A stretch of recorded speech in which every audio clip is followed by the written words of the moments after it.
Estátua da Liberdade partiu. A viagem está muito tranquila.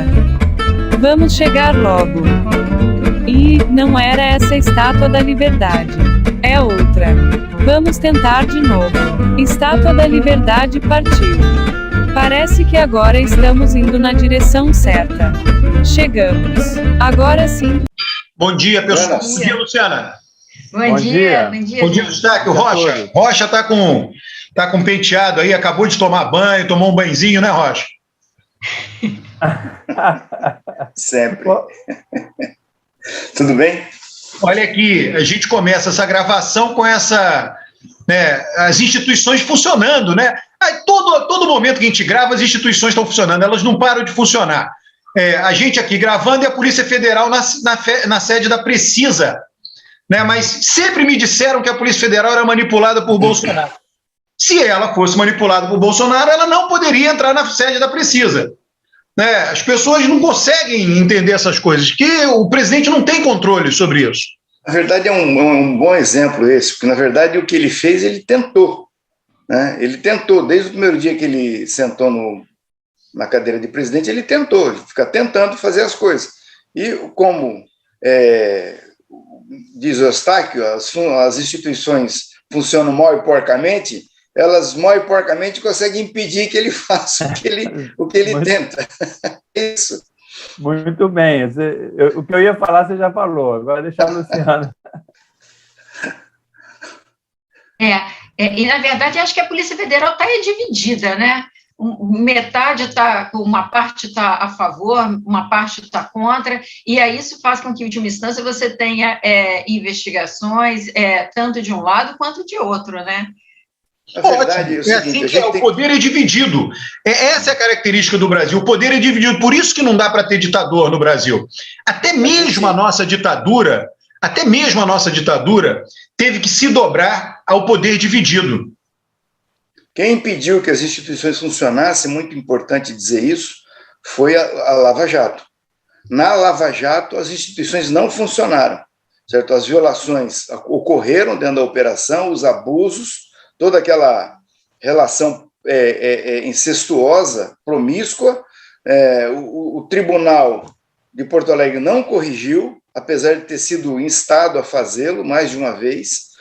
O STJ não corrigiu, né, e tardou muito tempo para que o Supremo pudesse corrigir. Então, teve um momento que, de fato, as instituições não funcionaram nem mal e porcamente, Eustáquio, na Lava Jato. Nossa, mas deixa eu falar. Funcionaram.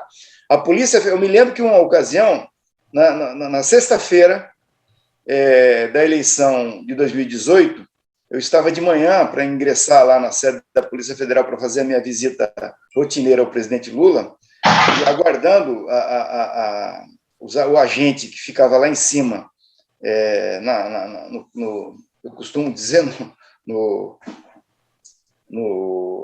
onde ele ficava sequestrado, vim me buscar na recepção, né? E aí eu estou ali aguardando e sai um agente da Polícia Federal e fala para a secretária, o cara estava terminando o plantão dele ali e indo embora. Domingo eu vou tomar um pileque em homenagem à vitória do Bolsonaro. Assim, o fato é que a Lava Jato contaminou, certo, as instituições, Polícia Federal, Ministério Público, certo, e estamentos do Judiciário, com um vírus ruim, né, que impediu que as instituições funcionassem. Mas, mesmo assim, depois elas funcionaram mal e porcamente, como diz o Eustáquio, e anularam todos os processos do presidente. Rocha, e restauraram a verdade. Deixa eu só fazer uma ponderação, né, um passo atrás, né? Quando todo mundo fica falando, instituições funcionam, é preciso ver assim, qual a referência do debate, né? Qual a referência? Né? Esse debate tem que ser circunscrito. Né? A referência é o seguinte: as pessoas começaram a falar isto depois que Bolsonaro se tornou presidente. Antes de Bolsonaro ser presidente, ninguém falava. Não está funcionando, não está funcionando, não está funcionando. Então, a primeira ancoragem importante desse debate é esta. Né? É reconhecer que isso está dentro de Bolsonaro assumir a presidência da República. No momento que ele assume, muita gente começou a falar, não estão funcionando, não estão funcionando, não estão funcionando. Número um, então, isso é importante que seja dito. Quem falou isso passou a confundir Um governo da hora, um governo momentâneo, um governo passageiro com instituições que são permanentes. Então, no governo Bolsonaro elas não funcionam, se sair Bolsonaro elas voltam a funcionar. Não é verdade. Não é verdade. Número 2, né? O que significa, como as instituições funcionam no Brasil? Qual é a principal característica? Porque essa tem que ser a régua para nós dizermos se elas funcionam ou não. No meu entender, né, a principal característica do funcionamento das nossas instituições é poder dividido. O poder está dividido. Né? Ou seja, você elege um presidente da República, o presidente da República tem a prerrogativa, terá, como a gente viu o Fernando Henrique fazer, como a gente viu o Lula fazer, de conduzir o país numa determinada direção. Ele pode e deve fazer isso, ele foi eleito para isso. Só que como o poder é dividido, ele tem que compor, ele tem que fazer composições. Tá? Então, as nossas instituições obrigam a decisões consensuais. Os presidentes da República que se recusam a fazer composições, que se recusam a ceder com a finalidade de conduzir o país numa determinada direção, eles são defenestrados, Collor e Dilma, ou eles não são defenestrados, mas não fazem nada, como é o caso de Bolsonaro. Então, elas funcionam. É nesse sentido, eu estou circunscrevendo a discussão. As nossas instituições são duras. Em que sentido? Se você não sentar conosco, conversar com o Congresso, conversar com o Judiciário, você será deposto. Né? Collor não fez isso, Dilma não fez isso. As instituições funcionaram. Bolsonaro viu que ia acontecer isso com ele. O que ele fez? Ele decidiu ceder para o Centrão. Ele sobrevive, mas é tipo Sarney, né? É um governo Sarney fraco, não aprova nada, o Centrão aprova o que ele quer, as instituições estão lá, elas impedem com que ele se torne um ditador. Né? Quando a Luciana diz a Polícia Federal dividida, ela nada mais está falando do que o que as instituições brasileiras entregam. As instituições brasileiras entregam para a sociedade brasileira o poder dividido. No dia que elas entregarem um poder não dividido, elas deixaram de funcionar. Precisamente isso que aconteceu na Lava Jato. Havia divisão, era uma coisa monolítica. Você pegava da 13ª Vara de Curitiba até o tribunal, tanto que o argumento que eles usam, não, o Moro sentenciou, 3 juízes confirmaram no TRF4, mais 5 confirmaram no STJ, então se 8 juízes confirmaram, está resolvido o problema. Mas, Rocha, aí veja só, eu entraria aí, Rocha, com uma outra discussão paralela a essa, ela não é contrária, ela é paralela. Né? O judiciário no Brasil sempre funcionou assim, e nunca ninguém fez nada contra isso. O judiciário brasileiro é assim desde 1609, quando foi estabelecido o Tribunal da Relação na cidade de Salvador. Né? E nunca ninguém reconhece isso e ninguém coloca freios no judiciário. Então, de tempos em tempos, nós podemos observar no Brasil, vai acontecer isso, uma explosão, né, uma tentativa do judiciário de interferir na política partidária. O que você está falando é o seguinte, o judiciário brasileiro é inquisitorial, ninguém reconhece isso, mas né? Tanto ele não vai ser reformado porque ninguém reconhece isso. No dia que passarem a reconhecer, pode ser que tenha uma reforma, que é que nem aquela coisa de psicologia, você só consegue atacar um problema seu se você primeiro reconhece ele, se você não reconhece, você não vai atacar. Como o mundo jurídico brasileiro não reconhece, né, que o nosso judiciário é inquisitorial, ele não será reformado. Agora, você dando esse poder imenso que nós damos para os nossos magistrados, de tempos em tempos, dependendo da conjuntura, eles podem querer e eles têm os instrumentos para interferir na política partidária. Né? Isso é puro funcionamento das instituições. Nós, o legislador brasileiro, a sociedade brasileira, está deixando o judiciário brasileiro ser assim. Enquanto deixar, ele vai utilizar suas prerrogativas. Eu queria só fazer 3 pontos, Roberto, dentro do que você falou. O primeiro é o seguinte, eu não sei se as pessoas começaram a dizer que as instituições pararam de funcionar com a chegada do Bolsonaro. Eu acho que desde o impeachment da presidente Dilma, as pessoas já têm dito isso, já falavam isso em relação ao governo do Temer. Então, assim, sempre há uma coisa a dizer, porque parou de funcionar mais ou menos com o marco que o Rocha está falando, que foi da Lava Jato, ou seja, há quem veja como elas, tendo parado de funcionar, um passo atrás, antes mesmo do presidente Bolsonaro. Uma outra coisa é o seguinte, essa coisa da capacidade de articulação do presidencialismo de coalizão,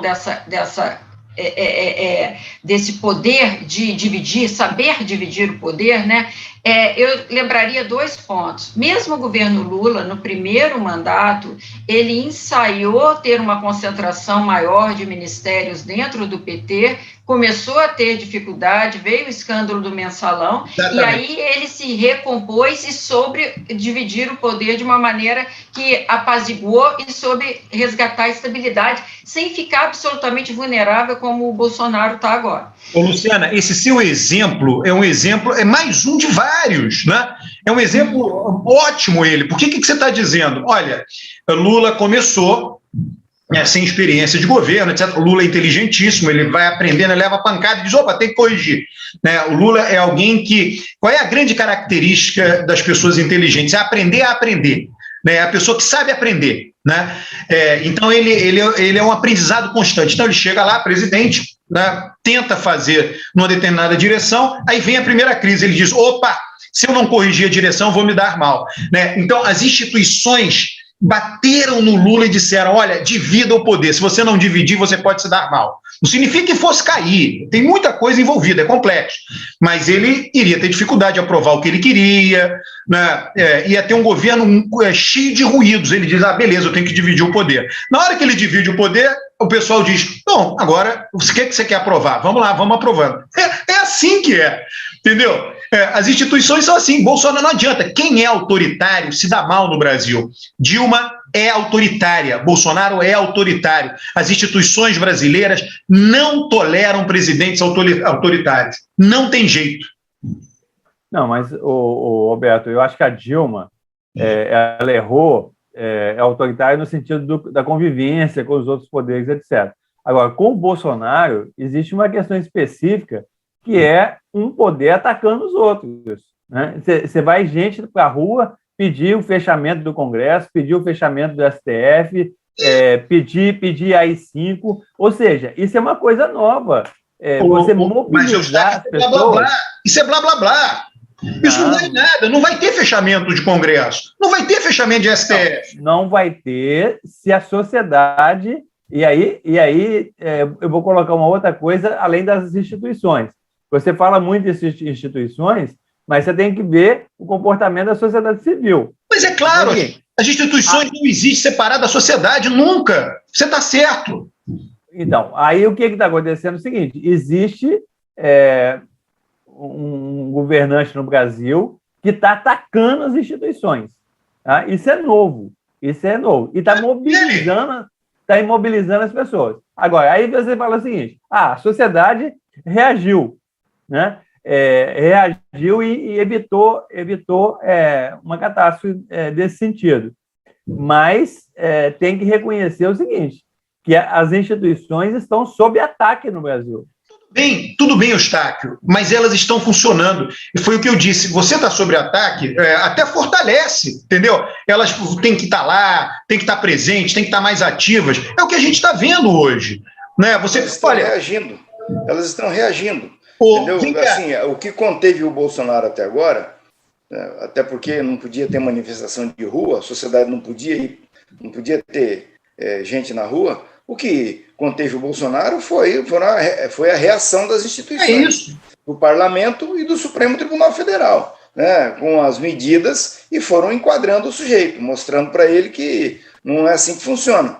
Então, nesse sentido, eu concordo. Agora, entra um elemento novo agora, a partir do dia 2, que é um certo nível de unidade dos partidos políticos e daquele segmento da sociedade organizada mais ativo na política, que vão para a rua, né, de forma unificada. Isso é um dado importante. Eustáquio, veja só, o que a gente está vendo é que, como presidente da República, uma das coisas, olha, isso eu aprendi na época do governo Dilma, tem um pesquisador Fundação Getúlio Vargas, no Rio, né, que estuda sociologia das organizações. Né? E aí, na sociologia das organizações, ele estuda quem toca as organizações. Né? Qual é a característica? Por que Dilma, a personalidade autoritária tem a seguinte característica, né? Uma pessoa autoritária, quando ela é subordinada a alguém, ela é completamente submissa a quem ela é subordinada. Dilma era completamente submissa a Lula, quando Lula era presidente, e ele era cupicha de Lula. A pessoa não senta de igual para igual e desafia. Recebeu uma ordem, cumpre. Porém, justamente por ser uma pessoa autoritária, ela faz isso, e quando ela se torna patrão, quando ela se torna o chefe, ela é completamente autoritária com quem está embaixo. Então, Dilma segue um padrão da personalidade autoritária. Ela completamente cupicha e submissa a Lula, quando ela era ministra, e se tornou totalmente ditatorial com seus ministros quando ela se tornou presidente. Né? Tem casos, ela simplesmente não deixava os ministros falarem. Eu tenho relatos, né, de pessoas que foram ministros, disseram não, ela não permitia que a gente fosse a público dar nenhuma declaração que fosse. Né? Isso jamais aconteceu no governo Lula. Pessoas com personalidade autoritária dentro das nossas instituições não funcionam, não tem jeito. Bolsonaro é uma personalidade autoritária, ele e Dilma expressam o autoritarismo de forma diferente, mas não funciona. O fato é que as instituições nossas, elas exigem, olha, até a nossa ditadura é horrível em qualquer lugar, qualquer modalidade de ditadura, mas se você pegar a chilena e a argentina, elas foram ditaduras muito mais sanguinárias do que a nossa. A nossa teve que ter eleição, teve que ter 2 partidos. Imagina, o Brasil, o buraco é mais embaixo. Pô, tem federação, tem governos estaduais, tem Congresso, tem STF. A nossa ditadura não fechou o STF. Tem que dar lá uma empastelada. Não é assim, no Brasil, o buraco é mais embaixo. Roberto passando pano na ditadura, dizendo que foi uma... Daqui a pouco ele vai falar que foi uma dita branda. Em relação a esse assunto aí, eu quero dizer o seguinte, eu não concordo muito com o Roberto nesse tema da Dilma, porque a Dilma fez um primeiro governo que caminhou bem. Ela encontrou dificuldade no segundo governo, e aí entram elementos, certo, que você tem que ter em conta que o Bolsonaro não tem. Por exemplo, entra na cena a Lava Jato, né, com muito mais intensidade. Tá? E aí entra em cena a necessidade de conter a Lava Jato.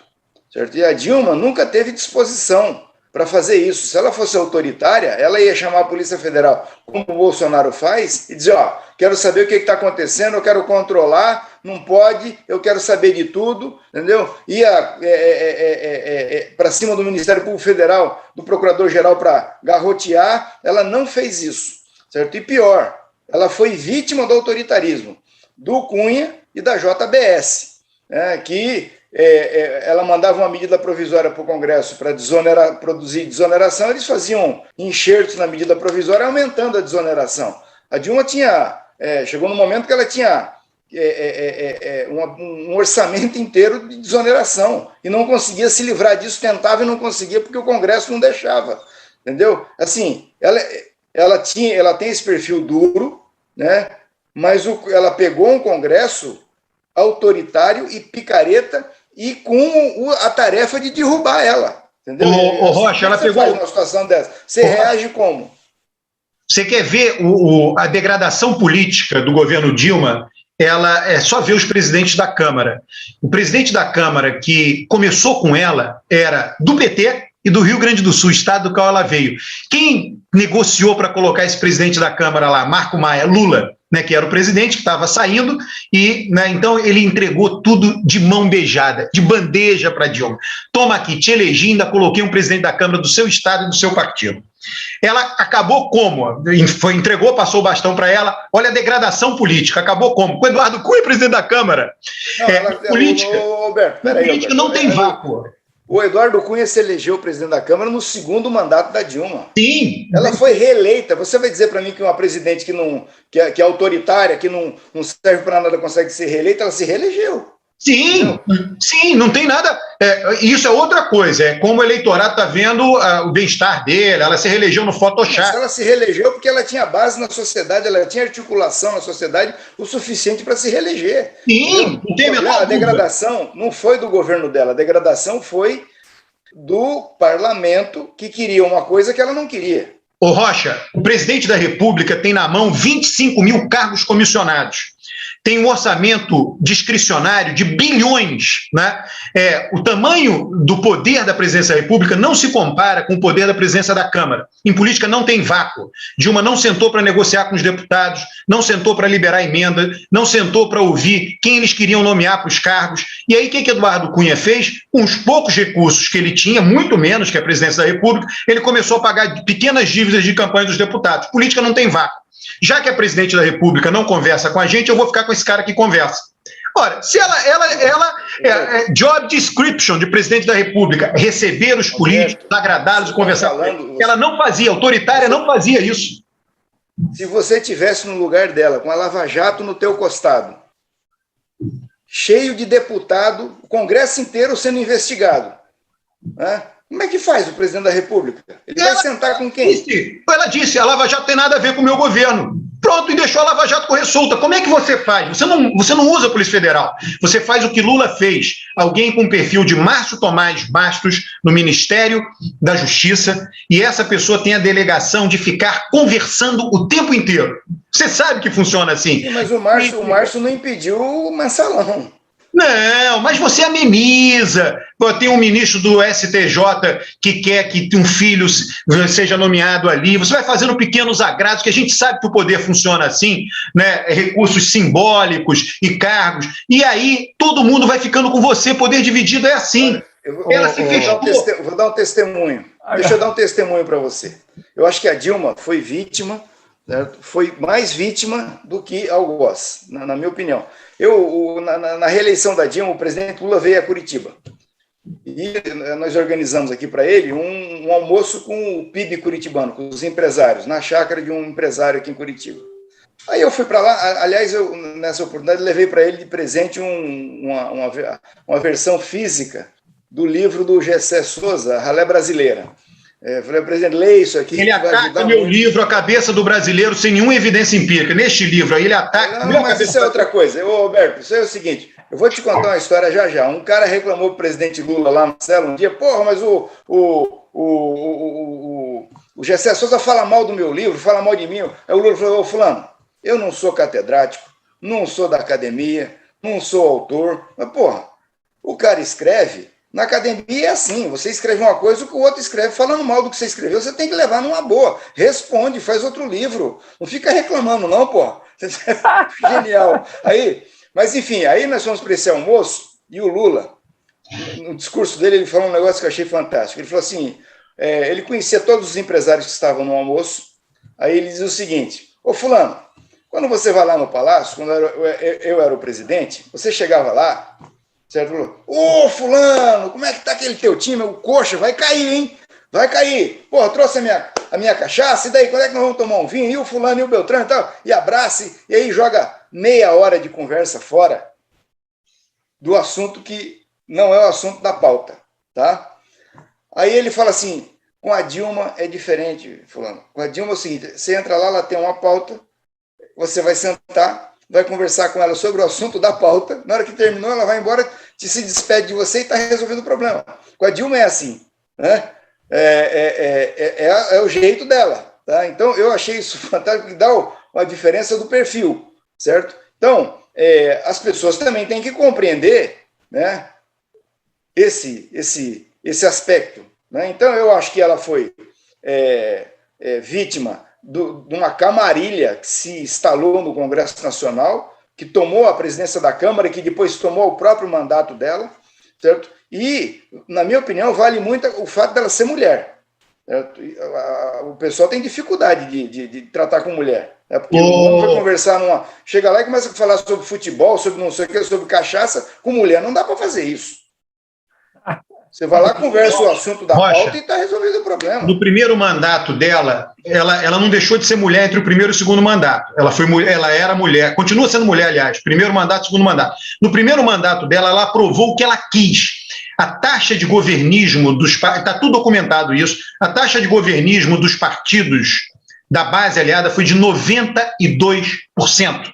Né? No segundo mandato, ela não aprovou o que ela quis. Né? E ela não deixou de ser mulher no primeiro e no segundo. Tem nada a ver com ela ser mulher. Absolutamente nada a ver. Eu sei, Alberto. Eu só estou dizendo o seguinte, que você só está confirmando o que eu estou falando, que no primeiro mandato ela foi bem, entendeu? Ela tinha relações, ela desempenhava bem o papel dela. O problema não é de gênero. Que vem uma operação para abafar a Lava Jato e ela não topou.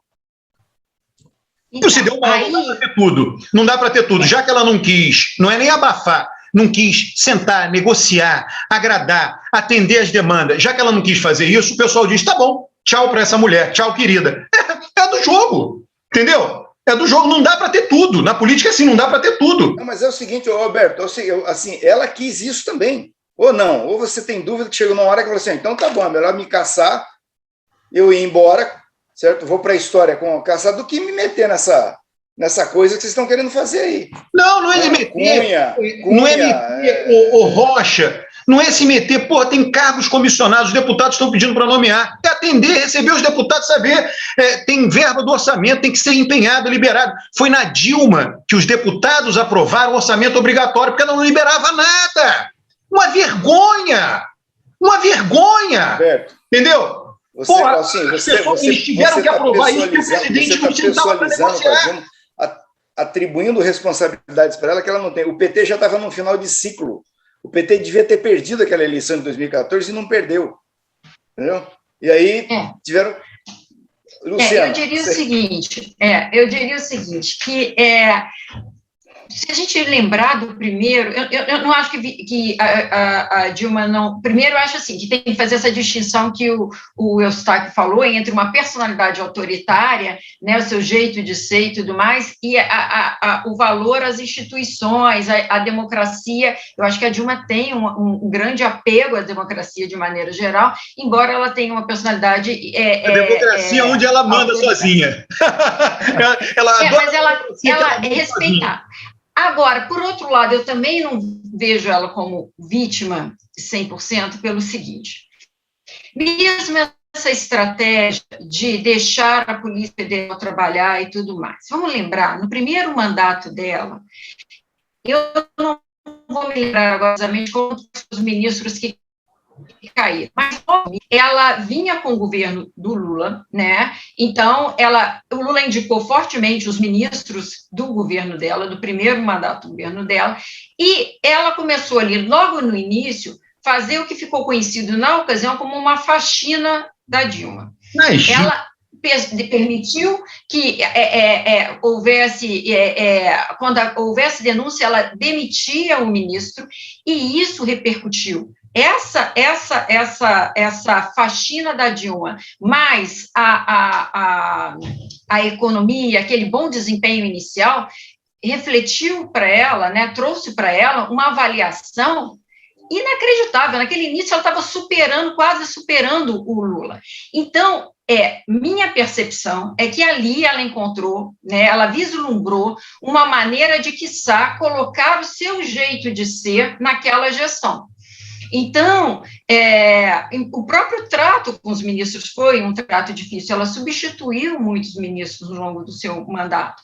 Então, eu acho que essa percepção de que deixa a investigação andar, deixa funcionar, foi uma percepção dela, e pode ser como um valor, eu acredito até que tenha sido como um valor, mas atrelada a isso como uma possibilidade de demarcar um campo específico do mandato dela, que aconteceu, funcionou bem no primeiro mandato e funcionou mal no segundo mandato.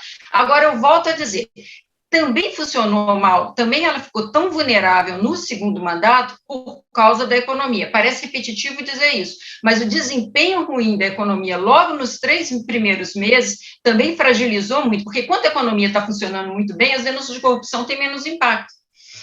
Senão todo mundo cresce. Então, e tanto é que, na verdade, se vocês se lembram, o Brasil estava enlouquecido também pelo impeachment dela, em parte, o Brasil que era a favor, estava enlouquecido pelo impeachment dela, porque havia uma narrativa que, se a Dilma caísse, o Brasil reencontraria a ordem, e reencontrando a ordem, a gente poderia resgatar a economia.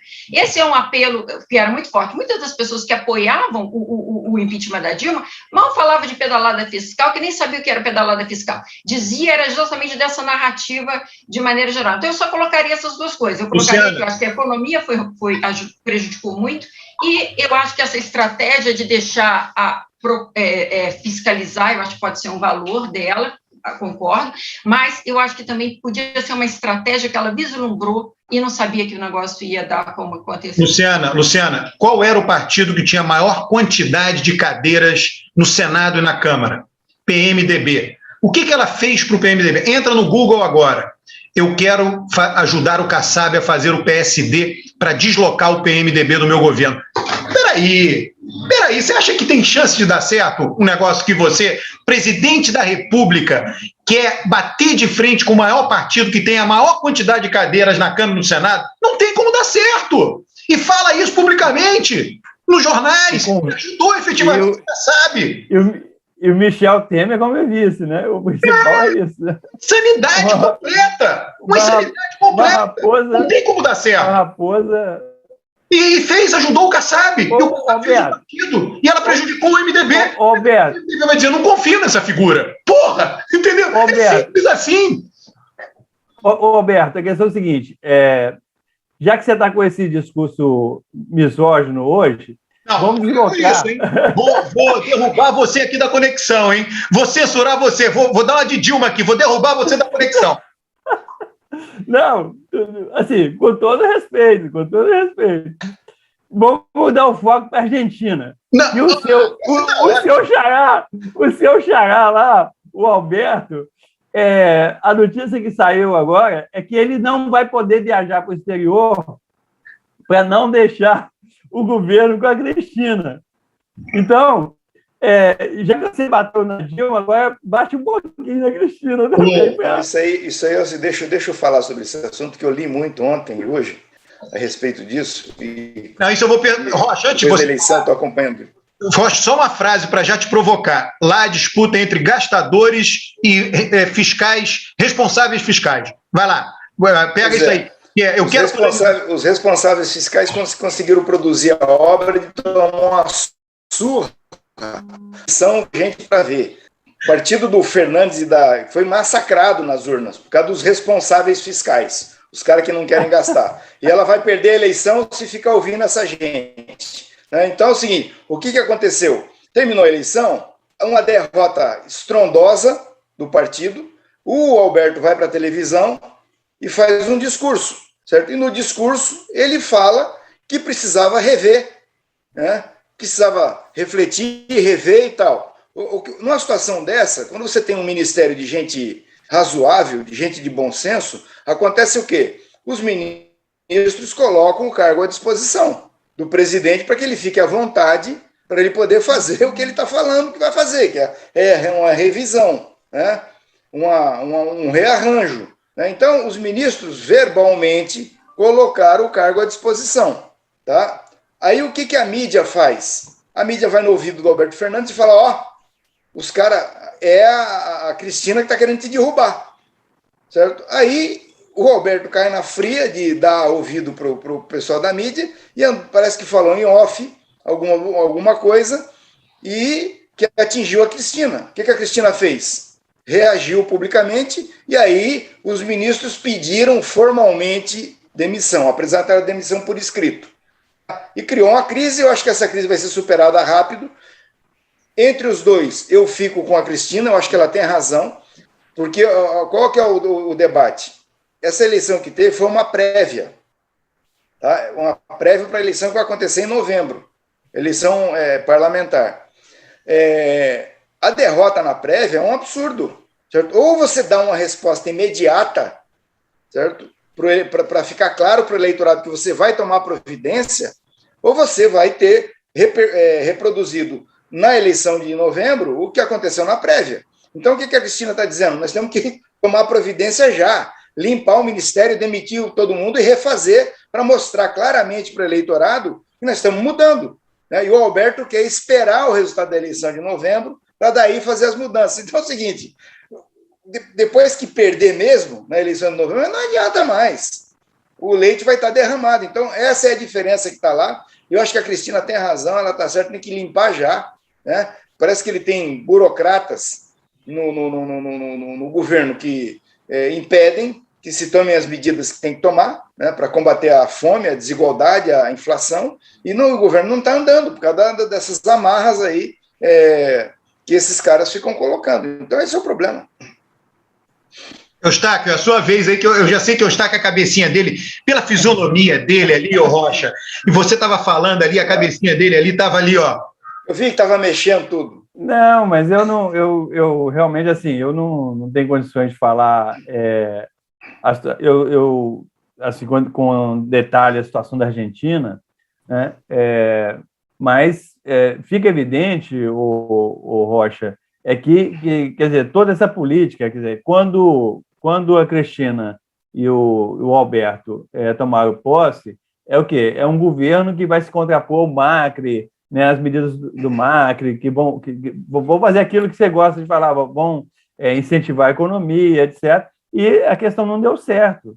Eu realmente, assim, não tenho condições de falar com detalhe o que está acontecendo. A Argentina tem um problema mais grave do que o Brasil, que é o seguinte, que é uma inflação muito maior e uma dependência da questão do dólar, né?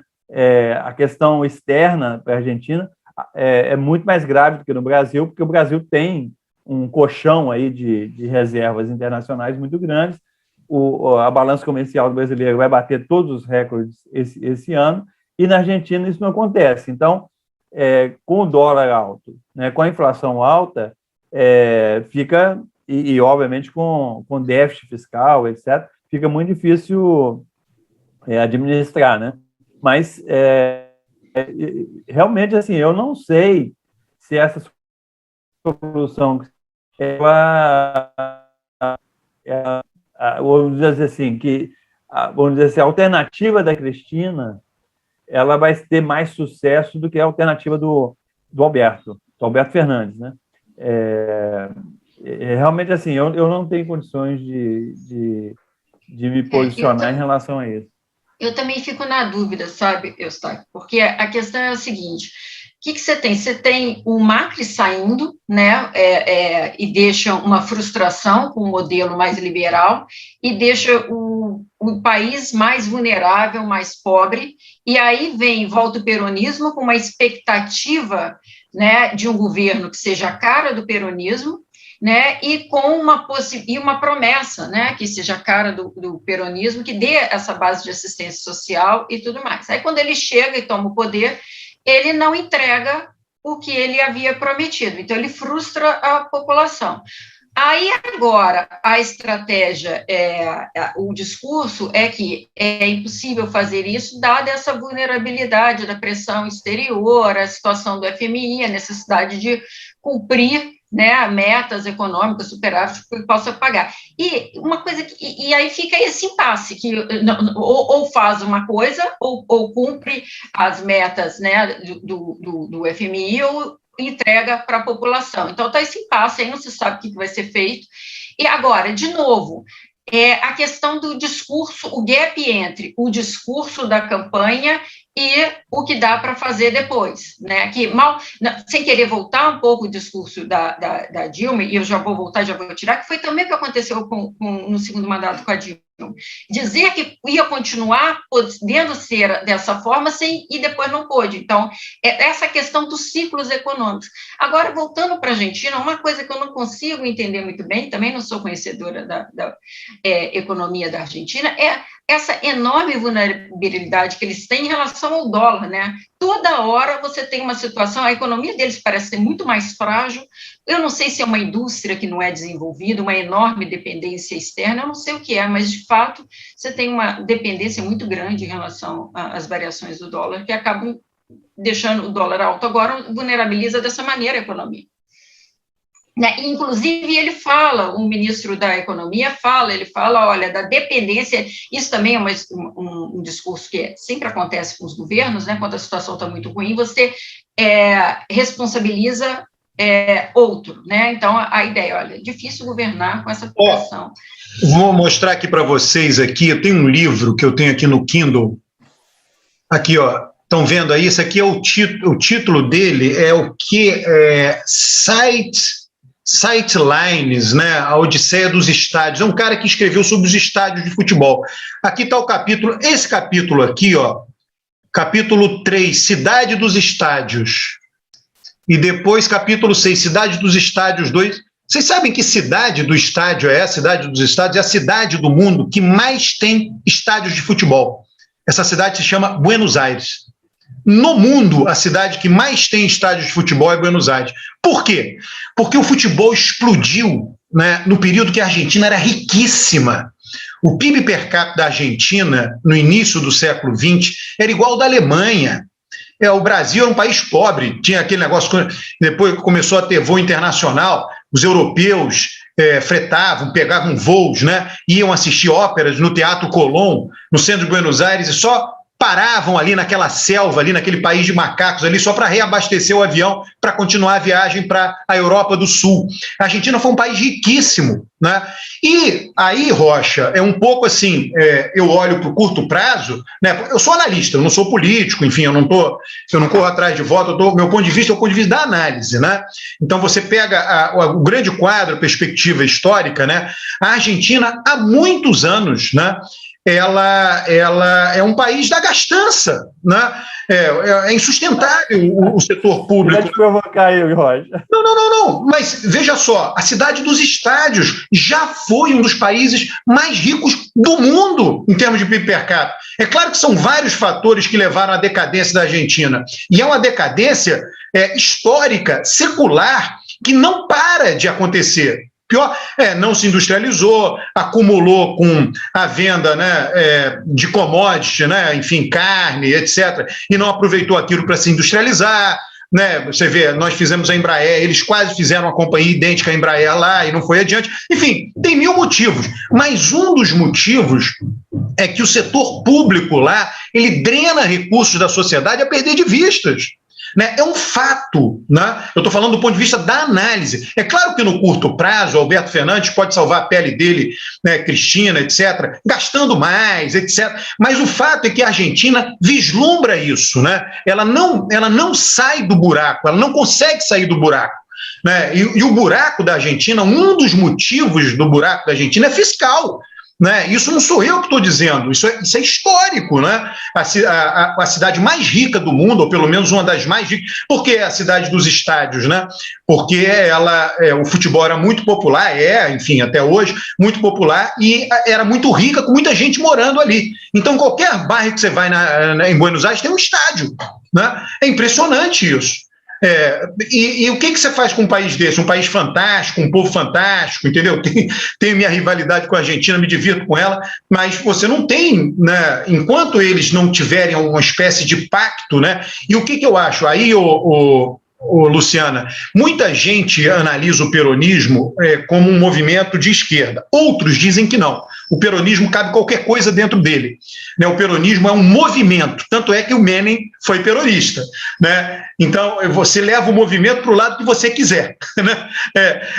O que nós estamos vendo agora, internamente, é uma disputa, e aí cá entre nós, né? Quem tem a caneta, tem a caneta. Quem tem a caneta é o presidente da República. Né? Não adianta quem é vice, né, ficar estrebuchando, etc. Quem manda é o presidente, né, o dele que está na reta, é ele que disputa a reeleição. Né? Então, inclusive, nesse aspecto, né, uma das coisas que aconteceu no Brasil várias vezes, Lula teve com Dilma, quando Dilma era presidente, e Lula tinha lá seus limites, ele sabia quem manda é ela. É o dela que está na reta, não vou ficar aqui perturbando ela, sendo insistente em nada que eu acho que é o correto, que ela não está fazendo. Então, a sapiência de Lula foi essa, né? E eu acho que para a Cristina falta essa sapiência, ela tem que dizer, o presidente é ele, acabou, eu não vou ficar fazendo queda de braço com quem tem a caneta. Quem dá o rumo do país é quem tem a caneta, não tem jeito. Nós vivemos no presidencialismo, não tem saída. Eu não sei se a Cristina vai ter o desprendimento que o Lula teve, porque ela controla o partido e ela pode mandar o Roberto às favas e ela ir para a eleição e tirar ele do páreo, né, dentro do partido. Então, a situação não é tão simples assim. Né? Ela é uma força dentro do partido, poderosa, ele depende muito dela, né? Ele não tem como se... Você falou agora há pouco que a Dilma criou problema com o MDB, é o que o Alberto está fazendo. Né? Só que o MDB é dentro, né, do próprio partido. Então, é situação complexa, difícil. Agora, eu acho o seguinte, eu tenho uma opinião em relação à América Latina. Você vê que a América Latina não tem ilhas de prosperidade, né? Não existem ilhas de prosperidade na América Latina, em nenhum lugar. Não, Costa Rica é bem razoável. Mas ali já não é mais. Ali é a República Dominicana está com PIB per capita maior do que ali é americano. Ali é o PIB americano. Eu digo, depois da guerra, né, a Argentina, isso que você está falando, a Argentina antes da guerra e durante a guerra. Depois da guerra, a América Latina inteira começa a afundar, né? Vamos dizer assim, os países que prometiam, né, Argentina, Chile, o próprio Brasil começam a afundar, porque a solução geopolítica do mundo para a América Latina foram as ditaduras. Né? Encheram essa porcaria aqui de ditadura e aí fim de papo, porque não tem dinheiro para fazer bem-estar social. Né? E a Argentina, ainda por azar, ficou neutra na guerra, com simpatizantes da Alemanha. É uma complicação. Mas existe esse lado externo aí que o Rocha colocou, mas existe o lado interno, né? As opções que a América Latina tomou. Por exemplo, o modelo de desenvolvimento baseado em substituições de importação, que é isso que o continente todo fez, ele se mostrou muito mais, vamos dizer assim, entregou muito menos resultado do que o modelo de exportação da Ásia, né? Porque o modelo de promoção de exportação, ele faz o país ser competitivo internacionalmente, né? Então, por exemplo, o caso da China. A China começa a exportar produtos, por exemplo, em várias áreas, com um mercado interno muito pequeno, né? E aí ele vai ficando competitivo internacionalmente, e aí vai gerando renda internamente, e aí ele tem condições de competir no mercado interno e garantir o mercado interno. E a gente tentou garantir o mercado interno através do protecionismo, sem ter uma competitividade e uma produtividade muito alta. Então, assim, o modelo que a América Latina seguiu, ele explica, pelo menos em parte, essa situação que a gente está vivendo. E depois também essa conjuntura internacional, quer dizer, a divisão internacional do trabalho, né, como é que isso se organiza. Então, assim, eu acho que é uma combinação entre fatores internos e fatores externos. A única dúvida que eu tenho é se a América Latina teve autonomia, independência, soberania suficiente para fazer o que foi feito na Ásia, né? O que os países da Ásia fizeram. Aqui a gente tem uma relação de quintal, né, com os americanos, é muito complicado, não é fácil, não. Não, Rocha, mas eu fico vendo, o Alberto não vai gostar o exemplo que eu vou dar, não, mas é o Vietnã. O Vietnã teve em guerra com a França, teve em guerra com os europeus, teve em guerra com os Estados Unidos, passou a maior parte do século XX em guerra, saiu um país extremamente pobre e hoje o Vietnã está competindo. Eu fui comprar um tênis outro dia, aí o tênis que eu gostei, produzido no Vietnã. Eu falei, pelo amor de Deus. Vendo, Alberto, tá vendo? Há algo mais por trás disso. Assim, ele se sentiu atraído pelo tênis, aí quando ele foi ver era do Vietnã. O Rocha, agora tem uma coisa aí que eu também queria, o Eustáquio falou o seguinte, nos últimos 100 anos teve muita diferença interna na América Latina, tá? Por exemplo, o Brasil enriqueceu e a Argentina empobreceu, tá? Então, os países seguiram trajetórias diferentes, sim, tá? A série de dados do PIB per capita mostra que o Brasil, o PIB per capita brasileiro era 15% do PIB per capita argentino, e se tornou 85%, ou seja, a Argentina foi ficando para trás em relação ao Brasil. Né? E isso aconteceu em vários países. Tá? Então, não é assim, tem diferenças internas, sim, importantes. Eu sei, mas não dá para comparar o Brasil com os outros países da América Latina. A Argentina, o orçamento da Argentina é o orçamento de São Paulo, do estado de São Paulo. Sim, mas complicado esse, Rocha, por que a Argentina não caminhou na direção certa é que ficou do tamanho de São Paulo? É exatamente disso que a gente está tratando, entendeu? A Argentina poderia ter um orçamento muito maior do que o de São Paulo. né? E o Brasil não, o Brasil foi crescendo, né? PIB per capita, orçamento, etc., e a Argentina foi ficando para trás. O México, por exemplo, hoje está arrumadinho. O México tem um câmbio normal, tem uma taxa de crescimento normal. O presidente mexicano, isso é importante que seja dito, é um presidente de esquerda que defende a responsabilidade fiscal. Aliás, ele vai muito além, ele é austero, efetivamente, tá? E é um presidente de esquerda, né? Então, assim, por quê? Eu acho que tem que ter um mix entre curto prazo e médio prazo, né?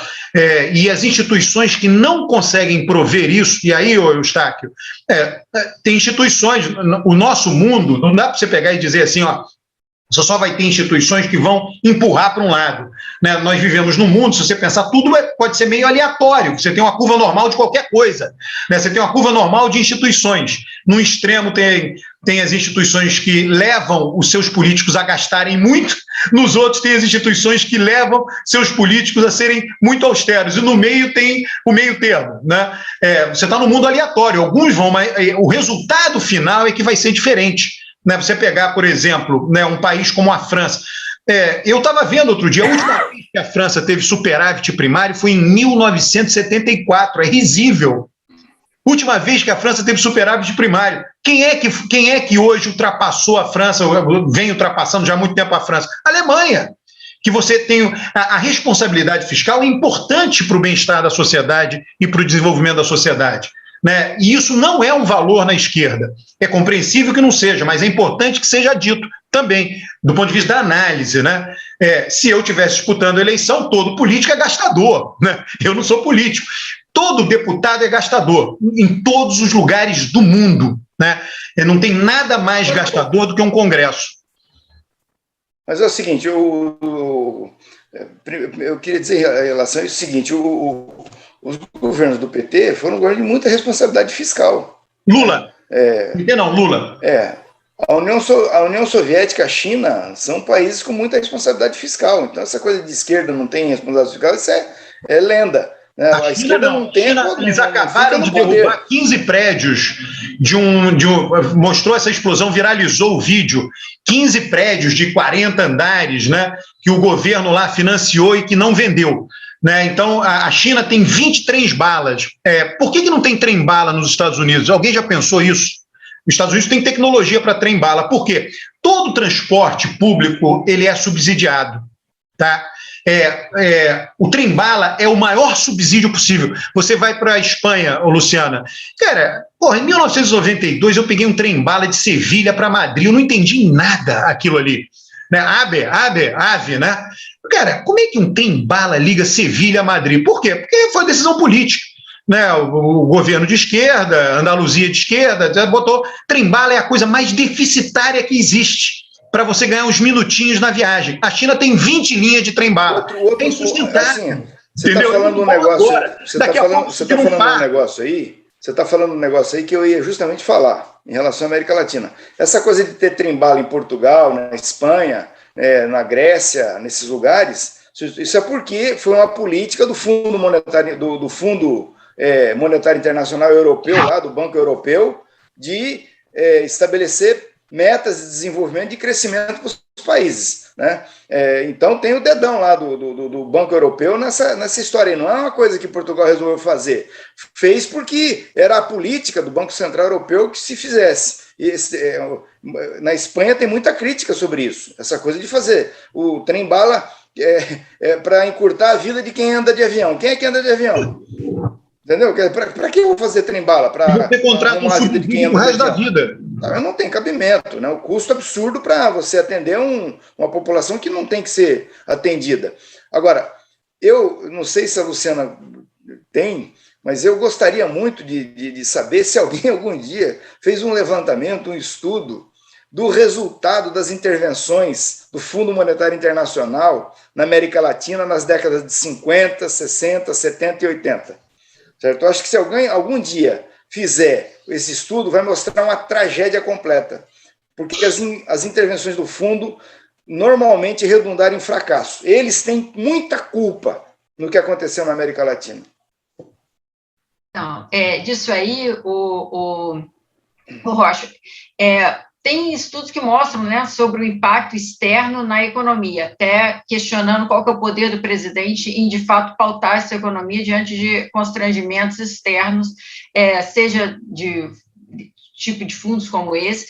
Agora, eu tenho o contrário, eu conheço o contrário, que começa com a revisão teórica, né, e contextual sobre o consenso de Washington e o peso dele para o desamparo social na América Latina na década de 80, e depois, com o desandar de 90 virando para 2000, quando você começa a se livrar deste modelo e começa a ter mais investimento social, quanto isso reverte em melhoria.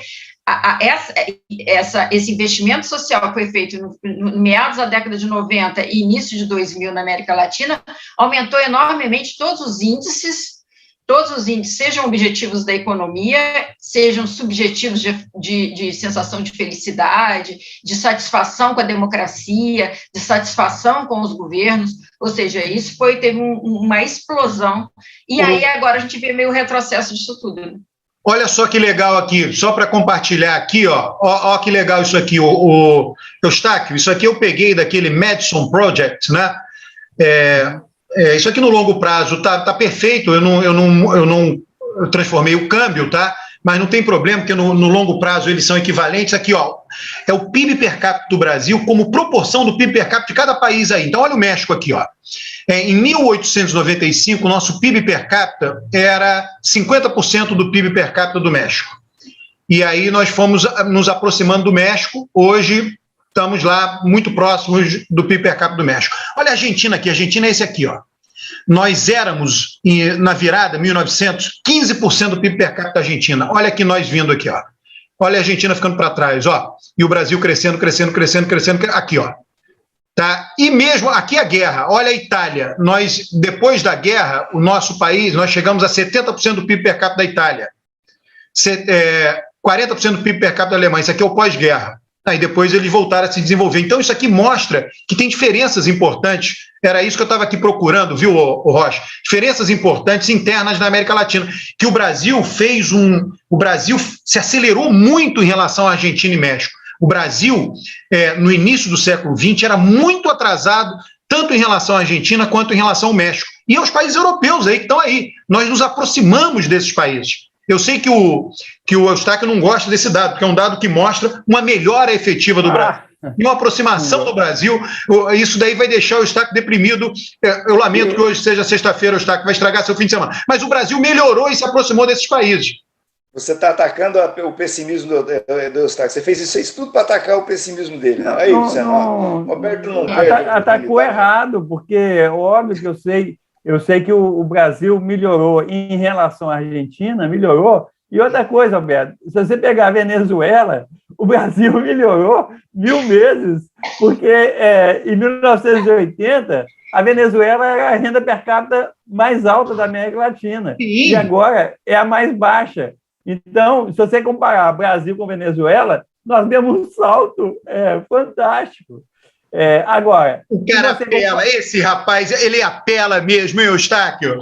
É muita apelação. Viu o Vietnã aí? Não, mas eu concordo com você que tem dinâmicas diferentes, isso que eu estou falando. Por exemplo, Costa Rica. Costa Rica tem uma trajetória muito legal, porque assim, é um país democrático, nunca teve golpes e ditaduras na Costa Rica, é um país que protege o meio ambiente na medida do possível, né? Eu gostaria que protegesse mais, mas em relação aos outros países, ele protege bastante o meio ambiente, investe bastante na área social. Então, assim, o outro exemplo que o Alberto deu é a República Dominicana, que também ela divide uma ilha, né, com o Haiti. O Haiti é o país mais pobre do continente e a República Dominicana vai relativamente bem. Ô, Rocha, né? Você sabe um país agora que está disparando em relação a gente? A Turquia. O PIB per capita da Turquia está subindo e disparando em relação ao nosso. A Turquia ficou mais rica que o Brasil. É uma loucura. Você pode, Rocha, eu vou falar aqui uma coisa que para muita gente é uma blasfêmia, é uma heresia. Mas em vez de brigar com os Estados Unidos, você pode dizer o seguinte: tudo bem, eu vou a reboque dos Estados Unidos. O que for bom para os Estados Unidos é bom para mim. Esses países europeus fizeram isso com relação à Alemanha. Foram a reboque da Alemanha. Disseram o seguinte: a Alemanha é locomotiva. Eu quero ser só o vagão restaurante, mas eu quero estar no mesmo trem da Alemanha, em vez de ficar brigando com o trem da Alemanha. Essa é uma possibilidade também. Eu sei que para muita gente isso é uma blasfêmia, né? Eu só estou dizendo, o mundo tem essas possibilidades. Né? Você diz, olha, eu estou na zona de influência dos Estados Unidos, não vou sair dela, é uma coisa geopolítica. Sabe uma coisa? Em vez de brigar com ele, eu vou aderir a ele. E eu aceito essa zona de influência e vou fazer como esses países europeus fizeram com relação à Alemanha, irei fazer com relação aos Estados Unidos. É uma possibilidade, eu sei que a maioria não vai querer isso, paciência. Mas aí também não dá para ficar estrebuchando. Ah, não, olha lá, eles são horríveis, etc. A gente não quis. Você, quando vai para os Estados Unidos, tem uma coisa que eu anoto sempre, é o seguinte: você vai para os Estados Unidos e tem charutarias maravilhosas em Nova York, em Chicago, em todas as cidades. Eu fumo charuto, quando eu chego num lugar desse, a primeira coisa que eu faço é procurar onde tem a charutaria para fumar um charuto. E os charutos que você fuma nesses lugares nos Estados Unidos, todo o território americano, né, da Flórida até a Califórnia, são charutos dominicanos, né, ou da Costa Rica, e alguma coisinha da Nicarágua, mas no geral dominicanos e da Costa Rica, com o selo e a marca dos charutos cubanos, porque os americanos não reconhecem a patente dos cubanos sobre os charutos. Então você fuma um Partagás, um Cohiba dominicano, feito na República Dominicana. Você toma um rum com um nome que tradicionalmente seria de Cuba, feito na República Dominicana. Então é isso que o Alberto está falando. Se você se abaixar, você recebe um tratamento privilegiado. O problema foi que nós fizemos isso durante muito tempo, certo? E não aconteceu nada, né? Nós fechamos a ditadura absolutamente submissos ao FMI, aos Estados Unidos, ao Consenso de Washington, que a Luciana referiu aí, e não aconteceu nada. Nossa vida só piorou.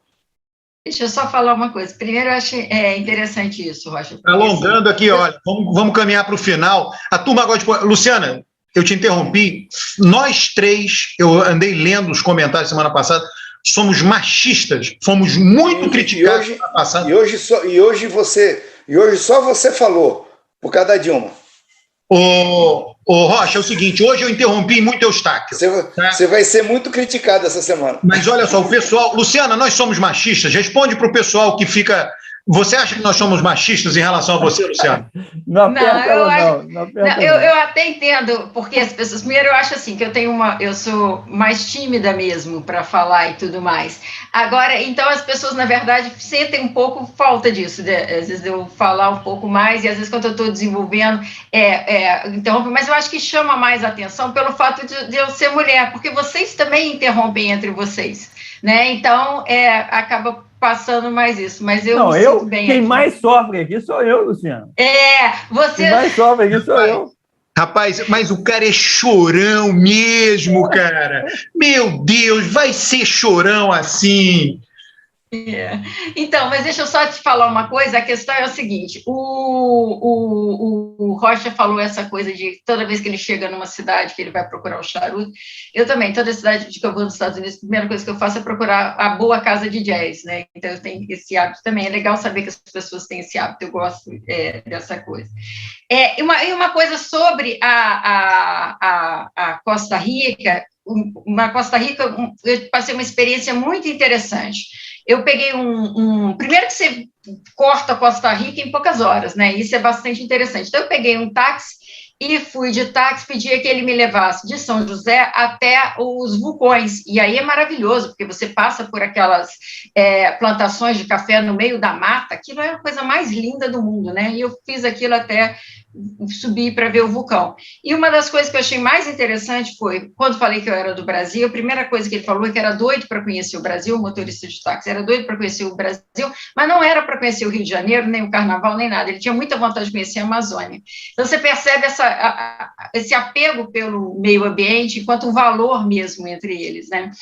Agora, uma coisa que eu senti é o seguinte, é muito vulnerável, um país muito pequeno, você tem essa sensação de vulnerabilidade, um país muito pequeno, sem exército, ali no meio de tudo. Só resta ser amigo, né? Porque se tiver algum embate é muito ruim nesse aspecto. Mas é uma cidade, um país maravilhoso em termos de cultura. E lembrando, junto com o Uruguai, são os 2 países mais cívicos da América Latina. Olha, o Zoom é feminista, derrubou o Rocha. Pessoal, vamos nos despedir aí, já... Eustáquio, fecha aí, Eustáquio, você que se queixou que você é injustiçado aqui nesse nosso Manhattan Desconect. Não, só para falar aí da pandemia, tem muito tempo que a gente não fala da pandemia. A gente... Porque o Brasil vacina muito, o Brasil se tornou recordista mundial em vacinação. Pois é, mas nós estamos atrás, por exemplo, de Israel, em termos de vacinação, e Israel está passando por um surto enorme, né, tanto de casos como de mortes. Né? Ele tem coeficientes diários muito maiores que o Brasil. E a gente chegou agora, nessa semana do 7 de setembro, no menor nível, tanto de casos como de mortes. Né? Se a gente olhar pelo lado otimista, pode estar parecendo que a gente vai conseguir, já tem gente falando isso, que nós já estamos chegando no final da pandemia. Mas essa semana agora começou a aumentar de novo o número de casos e número de mortes em relação à semana passada. O Alberto perguntou para a Luciana se nós éramos machistas, a minha internet tomou um susto e caiu aqui. Não combinamos, Rocha. Antes de você voltar, eu disse assim, o Zoom é feminista, derrubou o Rocha. Bom, então, o que eu queria só falar aí para fechar é o seguinte, que a gente tem que tomar muito cuidado, viu? Mesmo com a vacinação crescendo, etc., a possibilidade da gente ter uma nova onda, ela é muito grande. Talvez seja uma onda menor do que as ondas anteriores, né? Mas essas variantes que estão se espalhando aí pelo mundo, principalmente a variante Delta, ela pode trazer um surto bem preocupante aí nesse final do ano, e isso aí vai prejudicar ainda mais a situação brasileira, né? Porque as projeções da economia para o ano que vem já estão apontando o crescimento menos de 1%, alguém já está falando em recessão ano que vem. Então, se a gente tiver um novo surto da Covid, com crise hídrica, com crise energética, com essas coisas todas, a situação do Brasil pode ficar muito difícil Agora, eu queria que no final do ano e ano que vem. Eu queria que você me explicasse, você, Luciana, me explicasse, como é que pode, com essa cena toda que o Eustáquio acabou de retratar aqui, sai o Datafolha, o Bolsonaro está lá, resiliente, só caiu 2 pontos, e está se segurando no segundo turno, é uma coisa impressionante, né? Não, mas pega mais o núcleo duro dele. A pesquisa mostra que no segundo turno o Lula tem quase o dobro dos votos, né? Não, tudo bem, mas ele impede que surja uma terceira candidatura. O Bolsonaro impede isso, ele bloqueia, não deixa acontecer. Isso realmente impressionante. Assim, com tanta besteira, né, que o governo faz, com tanta denúncia, e a CPI trazendo uma série de denúncias. E a economia. Em relação e a economia e tal. Rocha, isso é impressionante mesmo. Sabe o que eu acho? Se você pegar o perfil de quem apoia Bolsonaro e vota Bolsonaro, ele combina 2 coisas. A pessoa está na estrutura econômica, dentro da economia, na sociedade, essa pessoa é efetivamente menos dependente do governo. Aí você vai dizer, bom, mas ninguém é 100% independente do governo para o seu bem-estar. Concordo, né? Mas aí entra o segundo elemento. Essa pessoa, além de ser menos dependente, eu não estou dizendo que ela é totalmente independente, ela percebe isso, ela vê o mundo assim. Ela acredita que ela é menos dependente do governo, né? E aí, para ela, tanto faz o que o governo faz ou deixa de fazer. Né? Pode ser um governo ruim, o governo não está fazendo nada para a economia, não está, bababá, não importa. Né? O que essa pessoa está dizendo é o seguinte: tem um símbolo lá, esse símbolo é Bolsonaro, esse símbolo me representa, porque ele quer lei e ordem, ele quer isso, né? Desde que não atrapalhe minha vida econômica, eu estou com ele. Está tendo inflação? Tá, mas é do jogo. Essa pessoa pensa assim, entendeu? Então, como essa pessoa é, em alguma medida, menos dependente do governo, e mais importante, ela se percebe como menos dependente do governo, ela vota na direita. Seria Bolsonaro ou outra pessoa. Então, você pode ver, as pessoas que votam em Bolsonaro são empresários, os empresários, né? Eles se veem menos dependentes. Pois é, Roberto, tudo bem, mas é o seguinte, eu estava vendo nessa pesquisa, eles puseram os gráficos, né? Quanto cada segmento desse representa no contingente eleitoral, certo? Os empresários representam, é ridículo, né? Eles representam 4%, 3%, certo? O Bolsonaro tem 25%, entendeu? Então, eu acho que vocês aí da tua área vão ter que estudar esse negócio direito, porque não é possível. Agora, o Rocha, também tem um pouco daquele, como é que é a água que bate em pedra dura, né? Tanto bate que fura, né? Você vê que ela também está mostrando o seguinte, ele perdeu 11 pontos entre os evangélicos. Isso não é pouca coisa, ou seja, ir minando devagarzinho esse eleitorado dele, isso está acontecendo também. Então, assim, aguardar, porque assim, de um mês para o outro é pequeno, mas se você pegar a curva assim, da rejeição dele, que não votam nele, está próximo de 65%, que diz que com certeza não votam nele. Isso a rejeição é mais importante do que a aprovação em uma eleição. Agora, como ele não cai o suficiente para liberar uma terceira via, para alguém passar e transitar para enfrentar o Lula no segundo turno, nós temos aí o risco do Lula ganhar a eleição no primeiro turno. Né? Sim, não tem a menor dúvida. Na hora que fechar isso aí, o eleitor vai olhar e falar, vamos eleger logo o Lula. Não, eu também acho. Isso aí não tem a menor dúvida. Ou, certa alternativa que tem, impeachment, parece que está difícil costurar isso, né?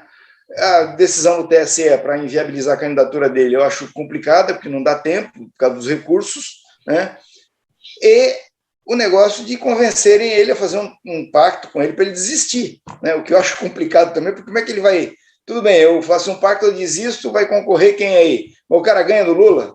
Né? O Lula vai cumprir o pacto de me preservar, a minha família depois? Está tendo um ensaio aí de jogar o Tarcísio, né? Valeu, bom dia para vocês, hein? Bom dia, bom dia. Bom dia. Tchau, gente, bom dia, tchau. Um abraço.